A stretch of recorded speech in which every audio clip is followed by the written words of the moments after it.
This is a story about a group of street scammers.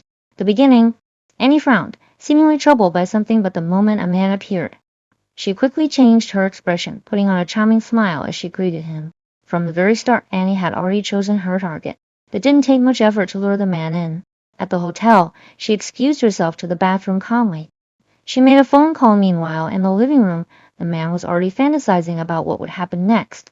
However, the next second, he was forcefully pinned down on the bed and robbed. Annie walked out of the bathroom as if nothing had happened, appearing completely unaware of the situation, but the robbers didn't spare her either, taking her valuables and even roughing her up. The man was furious but knew he had no legal recourse. His actions with Annie weren't exactly lawful either. He had no choice but to swallow his anger. Yet, just moments later, Annie met up with the robbers and split the loot with them. The crew's current situation. Elsewhere, Wayne, the tech expert of the crew, was busy making counterfeit money to make it look more realistic. He even added some extra craftsmanship, however. Fake money is still fake if they wanted to spend it. They needed teammates to distract cashiers and cover their tracks. Meanwhile, Don was lurking near an ATM, waiting for an opportunity. He dropped a bill on the ground and pointed it out to someone withdrawing cash when the person bent down to pick it up. Don swiftly swapped their bank card and even stole their phone. These scammers, who now had no sense of guilt for their crimes, were once part of a highly disciplined organization. Back then, they only targeted the corrupt, scamming the wicked and upholding justice in their own way, but ever since the team disbanded, they have lost their moral compass. However, today, everything was about to change. The reunion. Nina, the former leader of the group, had returned. She wanted to reassemble the team for one last big job. With her sharp mind and undeniable charisma, she quickly convinced the others to join her again. The first step was securing a base of operations. Wayne rented a place, but to do so, he ruthlessly kicked out his former roommate, Ethan. Their first target, Damien. Damien was a sleazy businessman, lustful, stock-obsessed, and the owner of a pool hall. He often took advantage of female customers under the guise of teaching them how to play pool. This personality flaw became the perfect entry point for the scam. Annie went in first. Posing as a customer at the pool hall, she used her charm to attract Damien's attention. Meanwhile, the team created a fake stock opportunity, an insider deal that promised guaranteed profits. Damien, tempted by both the investment and Annie's beauty, was eager to learn more. To make the scam seem even more credible, the crew borrowed a high-end office as their temporary meeting spot. This made Damien feel secure, believing that these people wouldn't just disappear overnight. During the meeting, Don had the urge to pocket a few valuable items, but Nina stopped him immediately with the team reformed.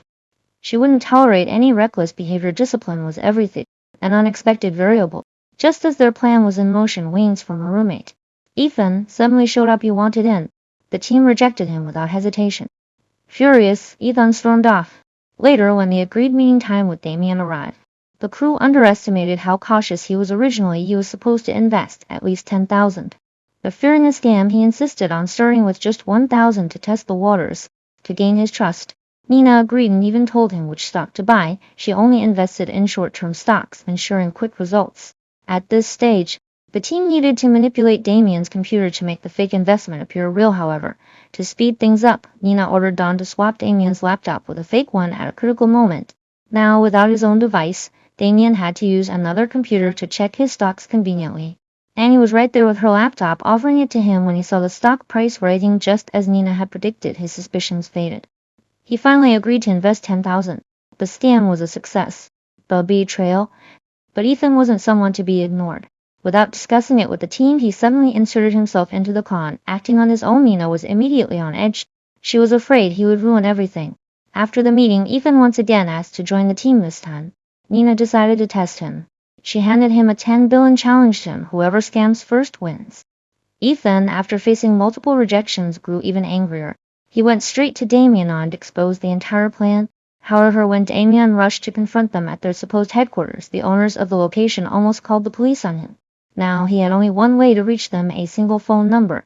Ethan, still by his side, told Nina to come in person to collect an additional $100,000. This way, they could trap her. The final twist. Nina sensed something was off. She doubted that Damien had that much money and insisted on a video call to verify it before meeting in person. While Damien was busy showing her the money over video, Ethan, who had secretly been waiting for this moment, had already swapped the cash right under his nose. By the time Emma realized something was wrong, Ethan was long gone. A clever gambit. It turns out, after the 10 challenge earlier, there was an additional test behind the scenes. If Ethan truly wanted to join, he needed to prove his skill. And the 100,000 he had just stolen, that was his entrance fee into the team. From this moment on, Ethan wasn't just a member, he was their new strategic mastermind. About the series. This is a low-budget Chinese web series. While its production costs may be minimal, the plot grows increasingly intense and captivating. Some parts of the story are fictionalized, and when watching commentary videos about it, viewers are encouraged to add their own interpretations.